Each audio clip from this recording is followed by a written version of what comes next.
Today, I'm going to talk about oversupply in Dubai. Hope I've got your attention. This is your real estate mate because everybody needs a mate in real estate. Today, we're going to talk about that specific topic, and it's going to be mathematical. I shouldn't be doing public math, but I'm going to do it anyway. It's quite interesting to hear everyone's opinion that has a meeting with me. So that meeting link is in the description of this video. It's a complimentary 30-minute call to discuss the market dynamics and opportunities for investment. Extending your investments into a global market like Dubai is probably the best decision that you would make. But in that meeting, we discover why. So go ahead and look for that link in the description. Choose a day, choose a time that suits you, and I'll see you there. I enjoy getting the question of, is there going to be an oversupply? Because it's something that we really have to keep our finger on the pulse and really see what's happening in the market, not just look at the beautiful ads, the crystal lagoons, and say, you know, this is going to be great. Why is it going to be great? Why is it going to continue being this great? Why does the good projects in this city sell out within a matter of hours, 24 hours at max? Why? The most common answer is population growth. We're seeing an unprecedented population growth like never before. But why would the population keep growing? The population keeps growing because of the proactive job creation that this government is setting up. There's a lot of things that they need to do so that we can remain on this trajectory of population growth so that we can reach the goal. What is the goal? To have 7.8 million residents. Now, you have to understand, not everybody who's a resident is going to buy a property, right? Because there's kids with residency visas. There's a mother-in-law who lives with you who's got a residency visa. Not everybody that's a resident owns a property. So how do we make sense of that? When we look at the Dubai Statistics Center, the census around how many people per household, Dubai says to us that there's about 4.8 people per household. So let's do some public math. I'm going to record my screen and we're going to do some public math to see where we are in this process. So for 7.8 million people, the 4.8 people per household. So 7.8 million divided by 4.8. That means we need 1.625,000 properties in Dubai when we reach that goal. Not if, when, by 2040. So we've got 16 years to get there. Consider that we already have properties in Dubai. People are already living here. The statistics show that we have 740,000 units that exist in Dubai.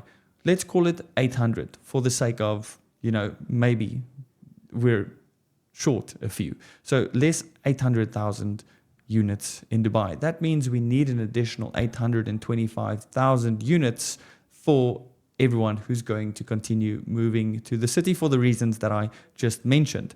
825,000 divided by 16, the number of years that we have to get to the goal by 2040 is 51,000 new homes every single year to be ready to move into. Now, what do the stats say? Is there more property than people, which is a problem? Or do we have more people than property, which is a good situation, or is there an adequate supply? Let's look at the data. So the insights that we have is only as good as the data that we have access to. So the data shows us that we have 272,499 units under construction. It seems like a lot. But if we go back to the calculation that I did a few seconds ago, we need 51,000 units handing over every single year to keep up with the population growth if we are going to reach our target for 7.8 million people. If we look at this figure, we probably only have 5 years worth of property supply in the pipeline, and we've got 16 years. Okay, so when we scroll down a little bit, properties completion rate in 2024, 35% of all properties that need to be completed is overdue and 65% have handed over. If we look at the number of yearly completed units, we see an average of 30,000. Last year, we saw 36,000 units handed over. For 2024, we're only at 10,673. Now, if that had to double, because we're already 6 months into this year, if that had to double, we're still going to be shy 16,000. So I'm not saying that we've seeing a dramatic undersupply for what we need, because there are other variables to consider in the city. But clearly the data, the insights we have is only as good as the data we have access to. When we look at number of yearly launches, every single day this year, there is going to be a property launch, which sounds absurd to think about it. As a broker, I need to know what's going on in this city. Let's look at the data. In 2022, 58,180 new launches. In 2023, 101,000. That is a 75% increase from the year before.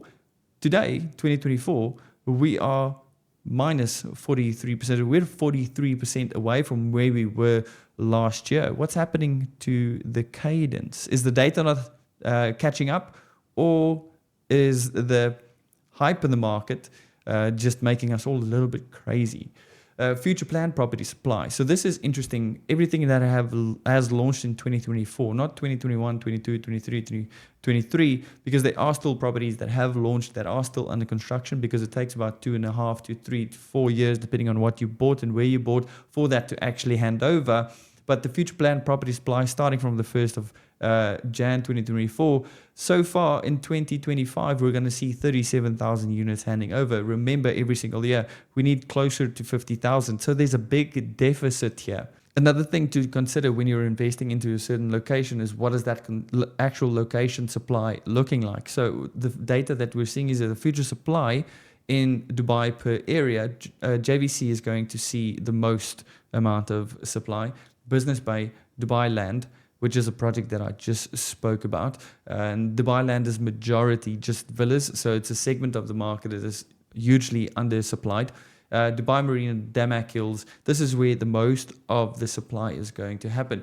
Out of the 55 areas that have seen off-plan projects launched, over 50% of all of those projects were launched in only 10 areas, and these are the top 10 areas that we are looking at. So in conclusion, I don't feel there is going to be a dramatic oversupply. There's also not going to be a dramatic undersupply. There are a few variables that we still need to take into consideration when analyzing an investment, not purely just overhype and undersupply, because it's very easy for me to manipulate figures and tell you there's a massive undersupply. You should invest because you're going to 10x, 100x, 200x your investment. There's a few other fundamentals, like it's no longer a cyclical market. People are living here for longer terms because schools are inundated with enrollments and all of those things. Those are the things that we discuss in that meeting, right? So there's going to be an adequate supply. There's no reason to panic because there's an undersupply. There's no reason to panic because there is clearly no oversupply from the data that we have insight to. So if you're looking for transparent advice, that link is in the description, and that's what we've got for you guys today. I'm your real estate mate, because everybody needs a mate in real estate. I'll see you on the next video.